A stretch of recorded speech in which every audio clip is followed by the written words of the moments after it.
Hello, Petal. How you doing? How are things? How you going? You're right. I really do appreciate all of the comments and all the conversations we've got going on. It looks like we've got 80% of people who are into the idea of a live stream, so that's going to go ahead this weekend. Time to be confirmed after I've recorded part 1 of the final chapter on Wednesday, I'm looking at. Hopefully, cross your fingers. But yeah, I don't want it to end. But as I was having a lovely chat with Rose, and, the same thing, there's so many more Tom Holt books, and I will continue reading Tom Holt books as long as I'm able to. Obviously, we've got Robert Rankin as well that I can read on the other side, time permitting. I'm looking probably more towards autumn for that because I have got a lot of time constraints right now. But yeah, I've just gone off on a bit of a waffle. So the weather's boiling, the pollen's really high. I don't doubt the weather will break at the end of June because Glastonbury Festival's coming up, and I went to Glastonbury a lot between sort of like the 90s and 2006. I feel so old. I digress. But every time that Glastonbury Festival's on, it will hoy it down. Like when it's Wimbledon or when it's Glastonbury Festival, they are the signs from society that it must rain, and rain it does. Yes. Sorry about that. I was like, what can I talk about? Let's be terribly British and talk about the weather. Actually, I realise I do talk about the weather quite a lot and far too much. So if you can keep pressing that like button, the notifications bell, share and subscribe if you don't already. But this is going to be... I don't want it to come to an end, this series. I love the JWW series so very, very much. I can't even tell you. But there are so many more that we can read from Tom Holt. So anyway, let's get focused and doing the thing because it's quite warm in this room today. So, Life, Liberty and the Pursuit of Sausages, J.W. Wells & Co., Book 7. And it's chapter 15 of 16. Chapter 15. Looking glasses and wardrobes. His childhood reading had prepared him for those, but fridges and toilets, appropriate in the way. There's something mysterious and wonderful about a mirror, and at least a big old-fashioned mahogany wardrobe has class. For the Don Mayers of this world, he thought sadly, a knackered fridge is far more suitable, and... toilet, as it were, speaks for itself. He tried the door again, but it wasn't going to budge, just like the shop door with its hammer-proof glass. Pattern emerging, he decided. All right then. Slowly and deliberately, he turned round to face the weirdness and concluded that on balance it wasn't so bad. Green fields, blue sky, distant sheep on distant hills, a Tory's version of England. Fine, he said to himself. Bring it on. Maybe he'd have felt differently if it wasn't for the guilt, because there was no denying it served him right. He'd sent away his annoying upstairs neighbour, and now here he was, presumably and for all he knew in the same place as his victim. Poetic justice. Although the poetry element was about on a level with the stuff you find written inside greetings cards. Was that stone building away yonder a ruined abbey? Practically inevitable, he decided, in the circumstances. Being urban to the core, he drifted towards the only building in sight. Fallen down and dilapidated it might be, but at least it had walls and the suggestion of a roof, so if it rained... He'd been on a holiday in the countryside when he was young. Sooner or later, it always rains in the country. He wouldn't get wet. Besides, he was pretty sure that he hadn't ended up here entirely at random. Someone had set an agenda, and it seemed more likely that it would be taking place in the only building for miles around than out in all this green vagueness. Get it over with, he told himself, and then maybe they'll let you go home. Just maybe. The ruin was further away than it looked from the toilet door, and it took him a while to get there. Apart from the far-away sheep, and they could just as easily have been white splodges on a painted backdrop, he was the only living thing as far as the eye could see. nor birds overhead, nor rabbits flolloping through the long grass, nor flies, midges, wasps.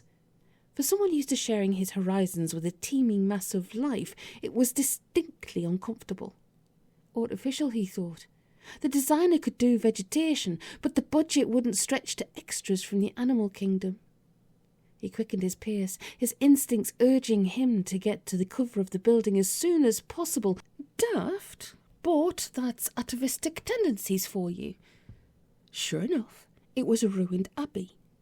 There was the gatehouse, and that was where the monks slept, and that big long job must be the church. In spite of himself, he grinned. To whoever was doing this to him, ruined abbeys presumably meant gothic melodrama. But to him, they would always mean August afternoons when it was too wet for the beach, followed by a picnic in the car with steamed-up windows and tea in the cup of a thermos, Mum and Dad gently bickering, and Polly in one of her sulks. There was something so reassuringly mundane and boring about derelict ecclesiastical architecture. It was almost like coming home. No, if whoever it was had wanted to do heavy menace, he should have gone for a city centre car park at 3 a.m. This was so tame it was practically National Trust. Something moved. He stopped dead until he was able to identify it. A horse. A fellow life form at last. Not that Dom was comfortable around horses. When Polly was going through her brief mad about ponies phase, he'd had to go to the riding stables and gymkhanas, where huge looming things with hooves and teeth had eyed him up as potential target. This horse wasn't like them, though. It had its saddle on and bits of string attached to its face, but it was quietly swishing its tail and munching grass, no bother to anyone. Maybe they only got stroppy and mad-eyed when they're being chivied by people's sisters, in which case he felt their pain. "Nice horse," he said. The horse looked at him. He shrugged and walked on past it until he reached the church wall, where there was a door, a big grey oak door, studded with nails slightly ajar. It felt like a character in a computer game. Very gently, using only the tips of his index and middle fingers, he pushed the door until it swung open. "I don't want to go in there," he said to himself. "Like you've got a choice," himself pointed out.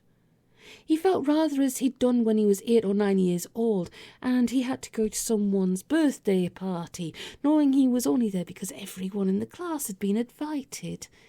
He paused on the threshold, hearing his mother's voice saying, "You'll enjoy it when you get there," which had never turned out to be the case. Oh well, he thought, and went inside. There were several seconds before he could see anything in the comparative darkness. It was just a church, though it turned out to have rather more roof than he'd expected. He grinned. Continuity error? It made him feel a little bit better, although not much.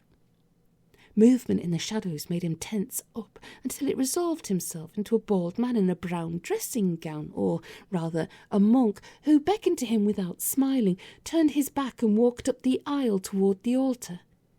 For some reason, he wasn't a bit scared. Maybe because fear comes from the unknown, and this wasn't. The elaborate mise en scène, with its painstaking attention to detail and beautifully observed touches of realism, told him everything he needed to know. It was all too perfect, too complete. The gargoyles and misericords and the polished brass of the eagle lectern and the worn brasses let into the flagstones and the deep glow of the bottom-polished oak pews was too perfectly lit, too sharply in focus. He'd been to real ruined abbeys, and they weren't like this, not nearly so convincing and realistic. The unseen director was trying way too hard, and that was a great comfort. The monk arrived at the altar steps, bowed deeply and withdrew discreetly into the shadows precisely as a ray of sunlight burst through the technicolor filter of stained glass window. It fell onto the altar, spotlighting 2 crisply defined objects, a chicken and an egg. Then a great voice, welling up all around him, like background noise massively amplified, boomed out and filled all the available space. "Well," it said. "Trevor," said his wife, peering through a gap in the lace curtains, "there's 2 knights in the front garden." Trevor Macpherson frowned. "2 what?" "Knights," Pam replied. "You know, in armour." Trevor, who'd just been glancing through the local free newspaper to take his mind off the recent strange goings-on, nodded. "That's all right," he said. He put the paper down, went to the front door and opened it. 2 knights in armour, just as Pam had said, one shiny as a newly polished chrome bumper, the other one black. If he hadn't known what was going on, he might have been concerned. As it was, he regarded their appearance as a positive sign. "Hello there," he called out, and went into the garden to greet them. The White Knight turned slowly to face him and lifted his visor. He seemed confused, as well he might. "You're in the wrong place," Trevor explained. The knight's eyes blinked under the steel rim of his helmet. "Wrong place?" he repeated. "Yes." Trevor nodded briskly. "You want Norton St. Giles. This is Norton St. Edgar."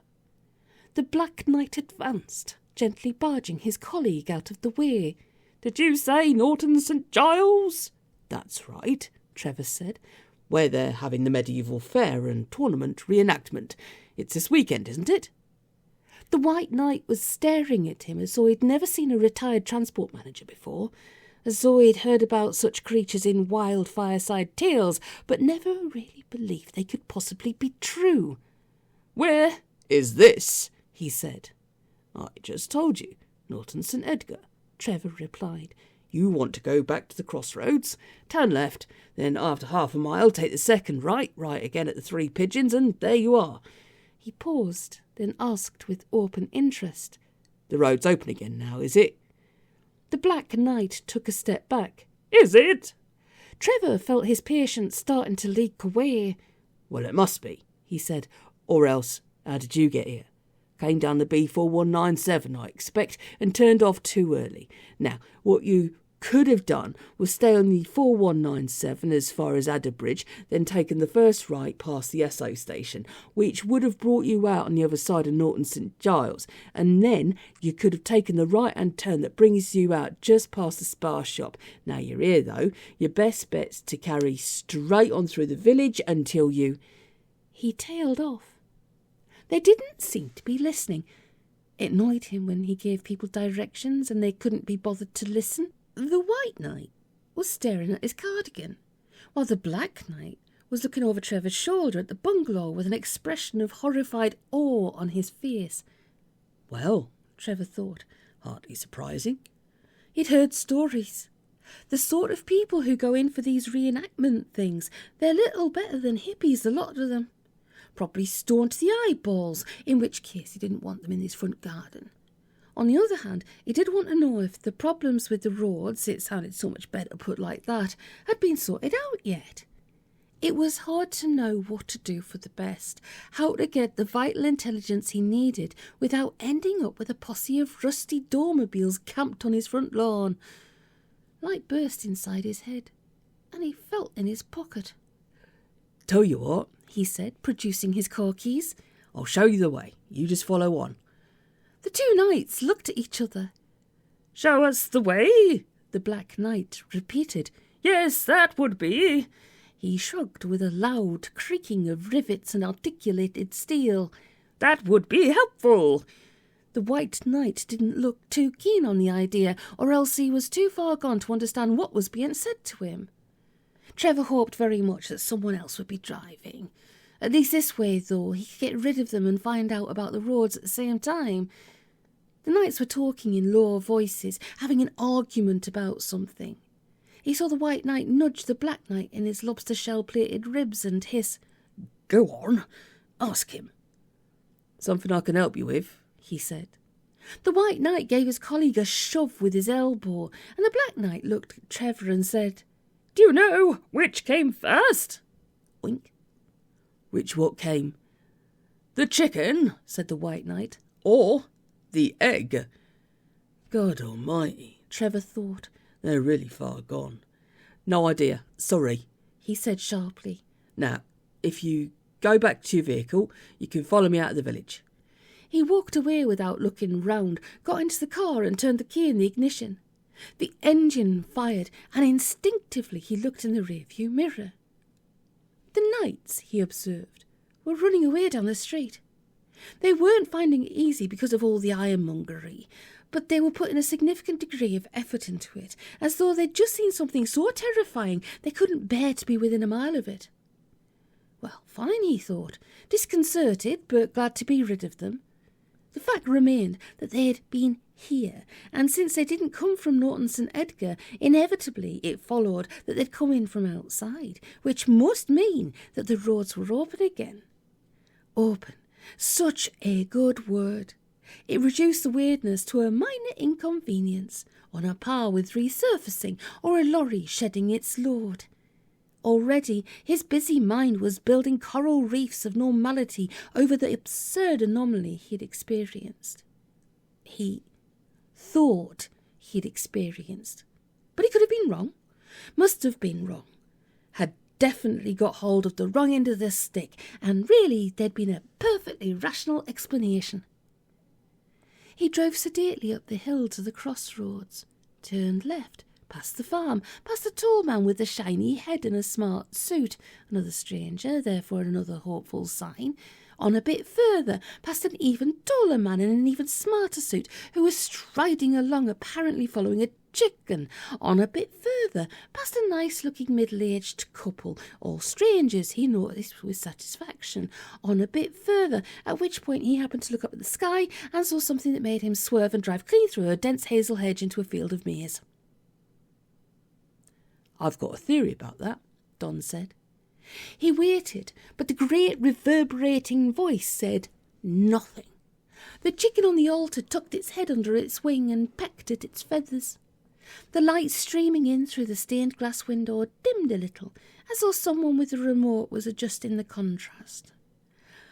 "I think," he went on, "that it must have been the chicken, only it wasn't a chicken, if you get what I'm trying to say. I think that the first egg that ever hatched out a chicken was laid by something that wasn't a chicken, very nearly a chicken, naturally, but not quite. Evolution is what I'm getting at. I mean, evolution is how amoebas eventually turned into ammonites, which eventually turned into archaeopteryxes, which eventually evolved into a bird that was bloody nearly a chicken, which mated with another bird slightly different but also bloody nearly a chicken.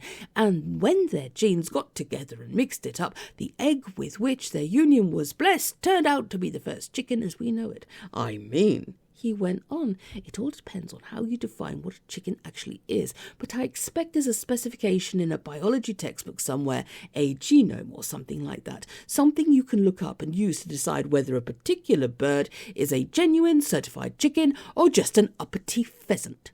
He paused. Just basic science, really. I mean, you can't argue with science. He paused again and observed that the chicken on the altar seemed to be frozen in a pinion feather-straightening pose, quite motionless. "All right," he said. "Give me a clue. Am I sort of warmish or completely off the beacon?" The building shook as the great voice said, "Yes. And no." Don nodded. "Yes and no," he repeated. "Thank you so much. Can I go home now?" "Only," boomed the great voice, like a bell the size of Wembley, "when you have answered the question." He wasn't having that. The voice was very loud, and when it spoke the ground shook under his feet, but he'd stood up to bigger bullies before. He'd used Windows Vista. He'd installed broadband, incomprehensible and immensely powerful forces entirely beyond his control were all in a day's work as far as he was concerned. "I just did," he said. "I chose the egg." There was a pause, dead silence, complete stillness. Then the voice said, "That answer is unacceptable." Don frowned. "You mean it's wrong?" "Yes and no." The chicken clucked, got up, walked across the altar and pecked at the corner of the cloth. So it's not about evolution, then? About 15 seconds of quiet stillness, then... An answer based on evolution is not acceptable. Don sighed. Rather frustrating, but at least he had an inkling of what sort of process he was involved with. Appearances, after all, are deceptive. Get past them to the true essence of the thing, and you're in business. Accordingly, if it talks like technology, and it thinks like technology, there's a very fair chance that that's what it is. And where you have technology, you have to have rules. Only figure those rules out, and you're in with a chance. All right, he said, wearily but not without hope. I think it's the chicken, and here's why.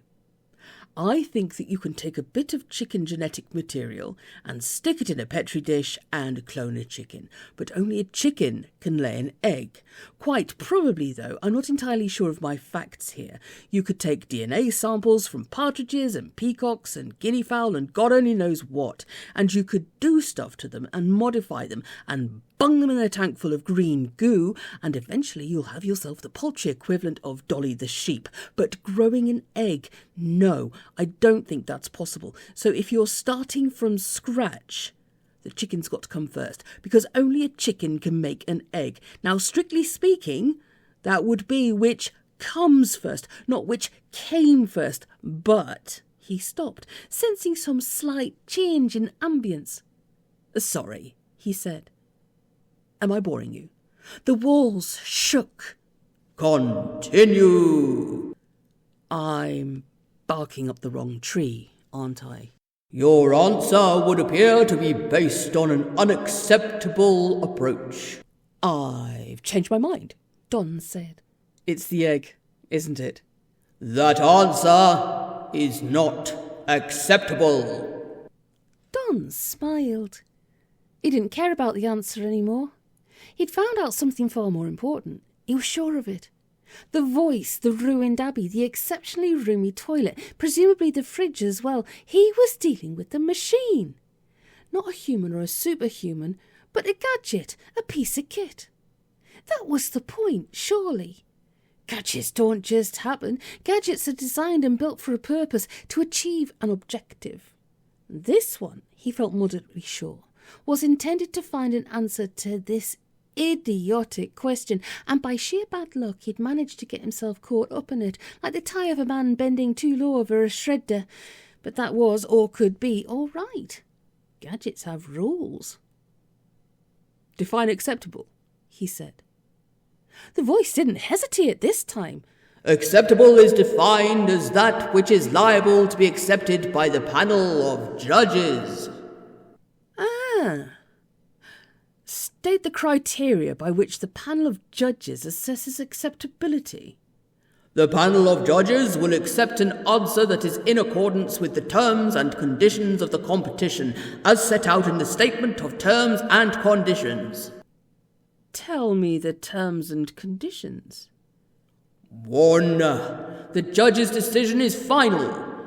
2. The competition is not open to fellow staff and employees of the Paul Carpenter Foundation, their employees, contractors or families. 3. All entries must be received no later than 1st of March 1362. 4. Time travel is permitted under the conditions set out in Appendix A. 5. There were 104 terms and conditions, and by the time the great voice finally fell silent, Don's head felt like the inside of a kettle drum.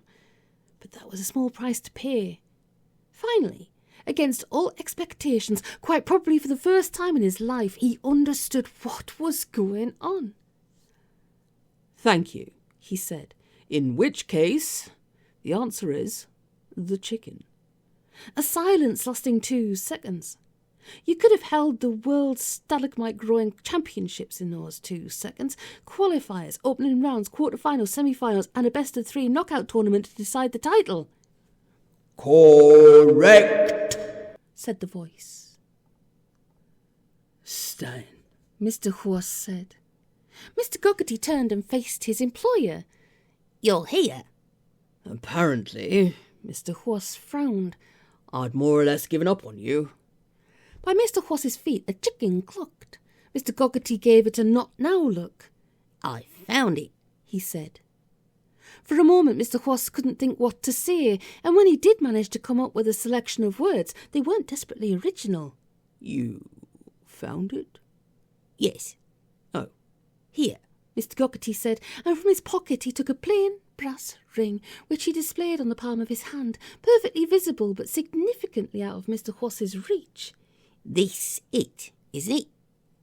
It could have been any old brass ring. Yes, Mr. Horse said immediately. That's it. I haven't got the box, Mr. Goggerty said. Just the ring. It was a pencil sharpener, of all things. Shrug. I think it was a pencil sharpener once before, Mr. Horse said. I forget. It's been so many things. Well, that's fantastic. I don't know what to say. Mr. Goggerty paused as if trying to decide something. Then he fished a bit of paper out of his top pocket with his other hand, closed his fist tighter round the ring, and gave Mr. Horse the paper. My bill, he said. Mr. Horse looked at it and smiled. It came to $100,000.02. I'll have to owe you the penny, he said. That's fine, Mr. Goggerty said. I'll take a cheque. Got a pen? Mr. Goggerty had a pen. He had several, including one by Schimmel and Bracht of Salzburg, circa 1927, which could write lies that anybody reading them would automatically believe, and another one by Braun of Geneva, which only wrote the truth, and a rather nice chase silver propelling pencil by Tomacek of Prague, which could solve any crossword ever set. He also had a plain blue biro, which he handed to Mr. Horse, who dropped it, picked it up and used it to write a cheque. Thanks, Mr. Goggerty said. Pleasure, Mr. Horse replied. Now, can I have my ring back, please? Many years ago, playing in the dusty back streets of the Port of Spain, the young Goggerty had been haunted by a recurring daydream. In it, he was standing on a rostrum, an orange box draped with a pillowcase, in front of the assembled United Nations. As the President of Earth shook his hand and presented him with a gold medal the size of a dinner plate, while overhead floated a banner inscribed, "Stanley Goggerty saves the world." Nothing distressingly unusual in that, except that in the dream he was always thoroughly miserable, guilty, ashamed of himself, because somehow he knew that saving the world was an indulgence, an ego trip, showing off when he should be knuckling down and earning a living. So, dilemma time. He could give Mr. Horse the brass ring and keep the cheque, or he could refuse to hand over the ring, in which case Mr. Horse would be entirely within his rights to ask for his money back. The quandary was further complicated by the fact that he had no proof, only a hunch that withholding the ring would save the world. From what? But the feeling in the pit of his stomach was so strong that he couldn't just ignore it. Besides, what if his childhood vision had been a premonition rather than a daydream, and the misery of the young Stanley Goggerty was a foreshadowing of precisely the angst he was feeling right now? He thought, I can't keep it. It's not mine. Then he remembered that someone had burned down the Carpenter Library. I'm sorry, he said. I can't do that. Mr. Horse wasn't angry, just confused. Do what? I can't give this thing back to you, Mr. Goggerty said. And it was like talking while wearing a 10-ton moustache. I have reason to believe it's extremely dangerous. You don't say. Mr. Horse was smiling like a sunset. That's what I just paid you $100,000 for. It's dangerous. Thanks, but I'd sort of reached that conclusion myself, so... He went on, calming himself down as much he could. You're going to hang on to it for safekeeping, I suppose. Make sure it doesn't fall into the wrong hands. Put like that, it didn't sound so good. Maybe it was a bit late. Maybe it was in the wrong hands already. Maybe there weren't any right hands anywhere. You've got another suggestion? Mr. Goggerty said cautiously. God, no. Mr. Horse was grinning again. The way I see it, there's only two possibilities. Try and use it to put everything back how it was, which I'm fairly sure can't be done, or get rid of it, kill it, saw it in half, throw it in the sea. I don't know. Don't suppose that's possible either. Tell you what, have your lot get a museum or something like that. Safe place where you can put a really dangerous stuff where it's sealed in and can't get out. Or maybe they can disarm it or something. Anyway, it's yours. You keep it and do what the hell you like. I have absolute trust in your judgment and discretion, and I know you'll do the right thing. And will you stop your chicken biting my ankles? That's not my chicken, Mr. Goggerty said.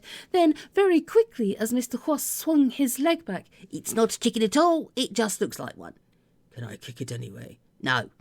Mr. Wasp sighed and put his foot back on the ground. How can it not be a chicken? He said. It looks like one. It sounds like one. If I put my boot up its arse, I bet you anything it'll fly like one. Mr. Goggerty looked straight at him. It was like facing his reflection in a mirror when he'd done something he was particularly ashamed of. It's not a chicken, he said, the same way you're not human. Stunned, dissociated from reality, like someone on morphine or having an out-of-body experience, Polly reached into the fridge and picked up the cucumber, frowned at it and dropped it on the floor. She really wasn't in the right frame of mind for cucumbers. What the hell, she asked herself, was she going to tell her mother? Yes, Mum. He got into the fridge and shut the door, and when I opened it again, he'd gone, vanished. What? Or eggs, tomatoes, cheese, olives, a cucumber. Look, does it really matter? Yes, I guess it does go to show he's eaten properly. Someone was ringing the doorbell. It took her a moment to identify the sound. Reluctantly, she closed the fridge, then quickly opened it again, just in case something had changed. Very silly of her, except that something had. Under the Stilton crumbs, next to the olives, was a small rosewood box. She grabbed it without thinking and went to the door. Oh, she said. It's you. Rachel Briggs, sister of Don's upstairs neighbour, the one he'd presumably disintegrated, the one who'd caught the two of them burgling his flat, pushed past her, followed by a small, balding young man with a very sad face who muttered an apology and then stopped dead and stared at her.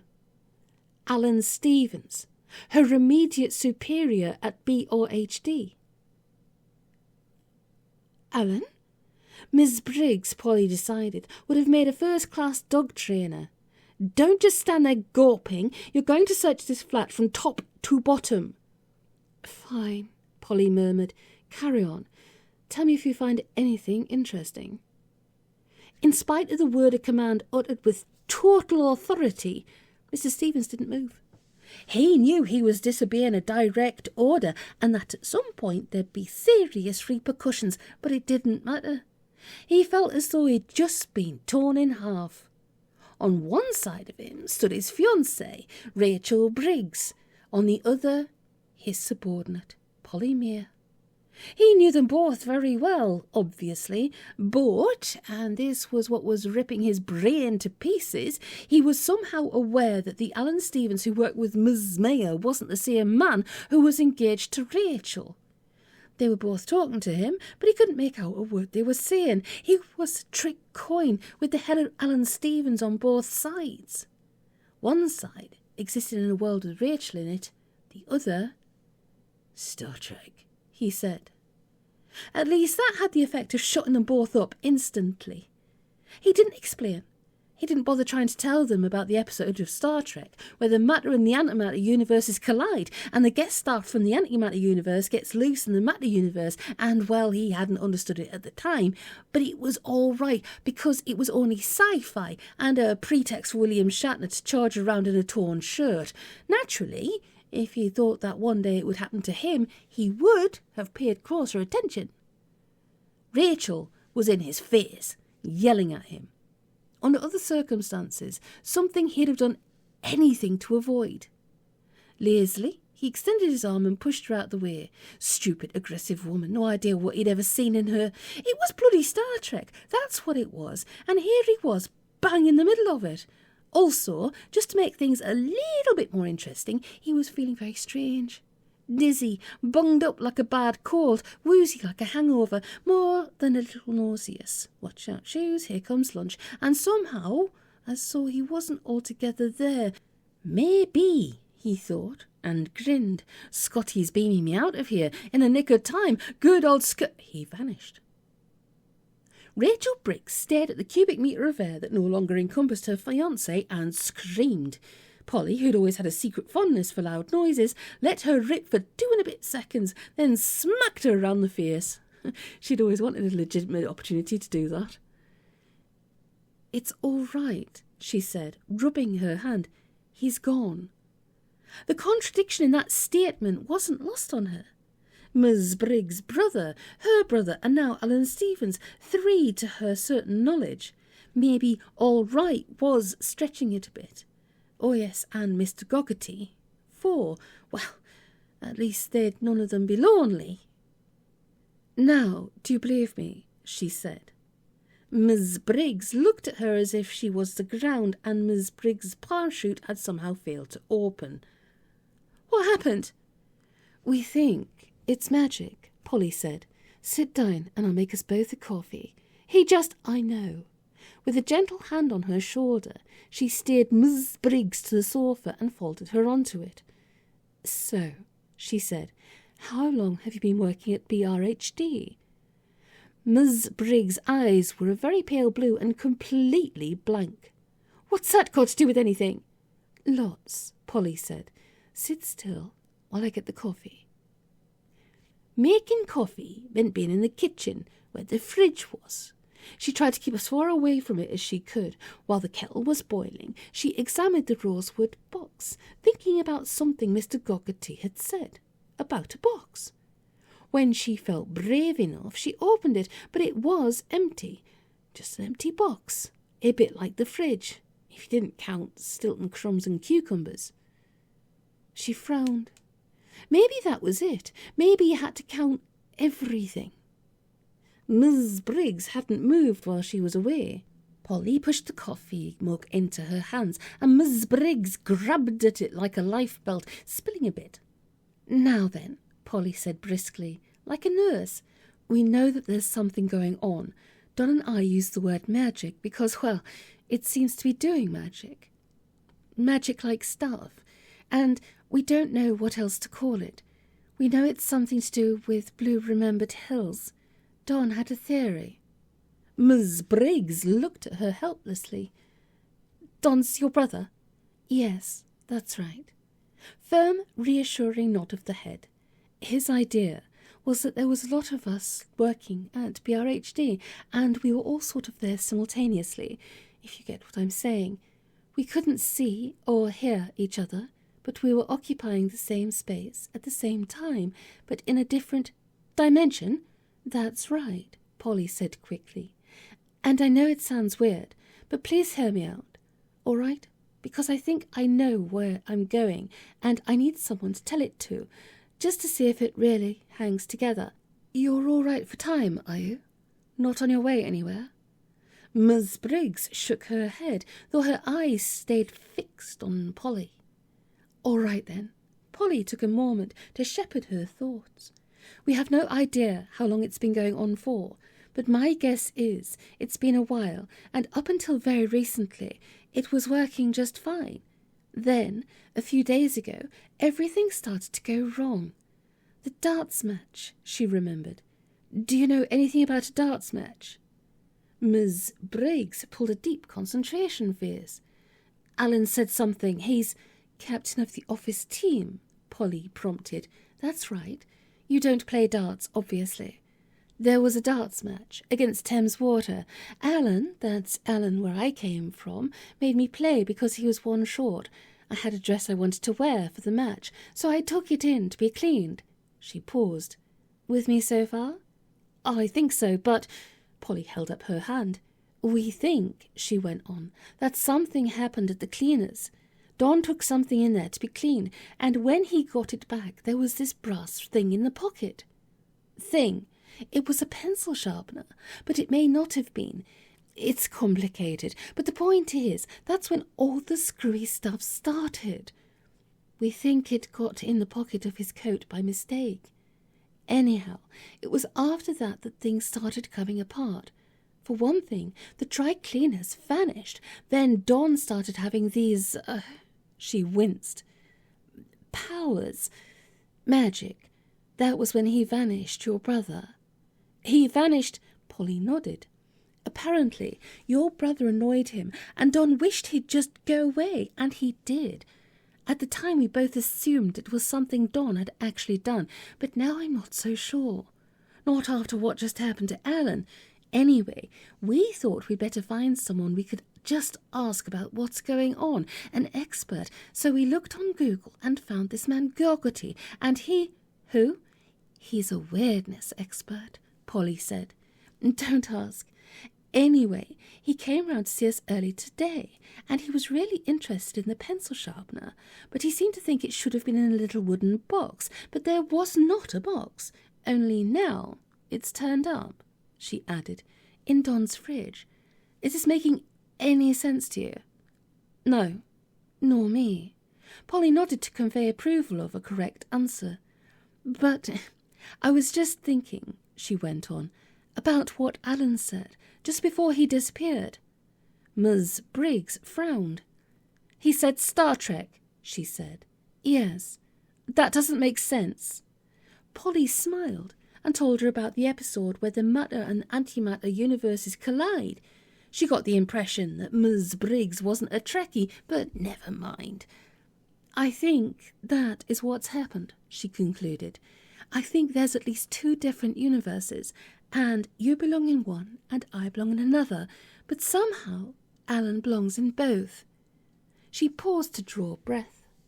I think that when these 2 universes sort of bump into each other, where there's an exact match, one of them gets cancelled out. They overlap, if you see what I mean. Don's my brother, and what's his name? Kevin. He's your brother. 2 brothers of a sister who works in the conveyancing department of Blue Remembered Hills bump into each other.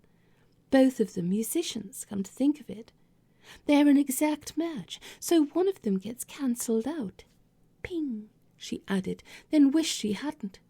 But we can't be an exact match, 'cause we're both still here and Alan's gone, so I'm guessing that when 2 almost the same but not quite meet and there's a shared factor from both universes present at the same time, it's the shared factor that gets vanished. Alan, she explained, of course, it was different with Don and Mr. Gogarty because they went inside the fridge. Ah, said Ms. Briggs. Exactly, Polly said. I think the fridge is the container, you see, the thing the other stuff goes in, the box. That's why Mr. Gogarty couldn't find the box, because it was already here. The box must be the fridge, a bit like the chicken and the egg. So when Mr. Gogarty took the pencil sharpener back inside the box where it belonged, I'm guessing everything started putting itself back to how it ought to be, which isn't necessarily how it ought to be for us, you understand, because we're just innocent bystanders caught up in it all. Well, she asked eagerly, what do you think? Miss Briggs looked at her for a very long time, as though formulating a considered opinion. I think you're a witch, she said. Get away from me, you evil... Polly sighed and folded her arms. Now, that's not very constructive, is it? Really, I really don't... Evil! Screamed Miss Briggs, crossing her index fingers in front of her face in the manner of a Labour backbencher heckling Michael Howard. Get away! Get away! She was getting quite impossible, and it was probably just as well that she vanished a moment later. Even so, Polly couldn't help feeling vexed. True, she was glad she wasn't being yelled at and having the sign of the cross stuck up her nose. On the other hand, that was her beautiful hypothesis down the toilet. She mourned its passing with a shake of her head, then, much to her own surprise, burst into tears. Stupid, she thought, and really not helping. She fumbled for a tissue, found none, and headed to the kitchen for some paper towel. No such thing, she winced as she passed the fridge, so she went to the bathroom for some toilet paper. Trust Don not to have a single Kleenex in the flat. She was all alone. Everybody else had vanished. She had no explanation for what had happened and absolutely no idea what to do about it, if there was anything that could indeed be done. Basically, then, she had two choices. She could think hard and try and figure it out from the few scraps of evidence at her disposal, or she could curl up in a ball on the floor and start sobbing again. She thought. Suppose, she thought, the universe is like one of those coats they sell in camping shops. Reversible, so if you turn it inside out, there's a completely different coat on the other side. Suppose that, and then suppose it's a coat you can inside out, not just once, but lots of times. One coat you can hang on one hanger, but also loads and loads of different coats at the same time. A feature of the camping shop reversible coat is that the two different coats share the same pockets. You just get into them from different sides. Suppose the reason she hadn't vanished when the coat of reality got turned inside out was that she was a pocket, a fixed point shared by all the various different versions. Well, you could suppose that, if you wanted to, but it wasn't a great deal of practical use. Besides, shouldn't Alan Stevens have been the pocket? Or maybe he was something inside the pocket. Hanky, biro cap, small copper coin, bit of fluff. Whereas she was the pocket itself. Ew, she thought, and cast around for a rather less revolting analogy. Suppose the universe was a set of concentric spherical Russian dolls. No, that was just silly. Out of the corner of her eye, she caught sight of the rosewood box. She had forgotten about it in all the excitement, but Mr. Goggerty had been very interested in it, so it had to be important. It lay on the table, looking remarkably like a small rosewood box, the sort of thing they make in India by the million and sell in gift and craft shops. She watched it for a moment or so, but it didn't do anything. Just a box. Something tickled the back of her mind, but she couldn't get hold of it to find out what it was. She picked it up.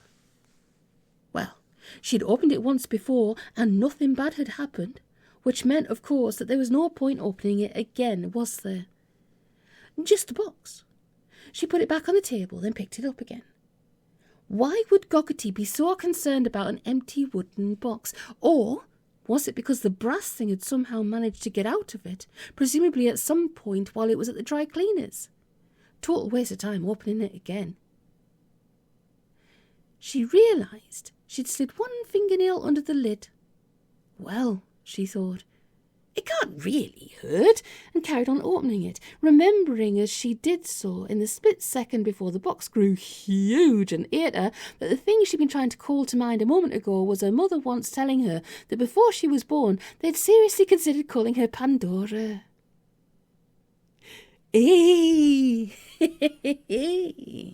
Oh, slowly, slowly it all comes together. Tick-tock, tick-tock.